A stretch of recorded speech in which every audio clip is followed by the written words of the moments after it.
आरोग्य ऐश्वर्य प्राप्त्यर्थ सकल विडा परिहारार्थ मम प्रतिवार्षिक विविध प्राथिव श्री सिद्धिविनायक समर्पयामि।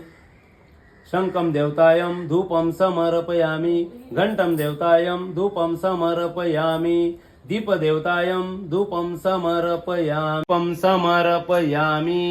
शंकं देवतायं दीपं समर्पयामि। घंटं देवतायं दीपं समर्पयामि। दीपं देवतायं दीपं समर्पयामि। माझे माऊली रे गिरलावरी कर गिरलावरी कर देवनी वाट मी पाळे आली आली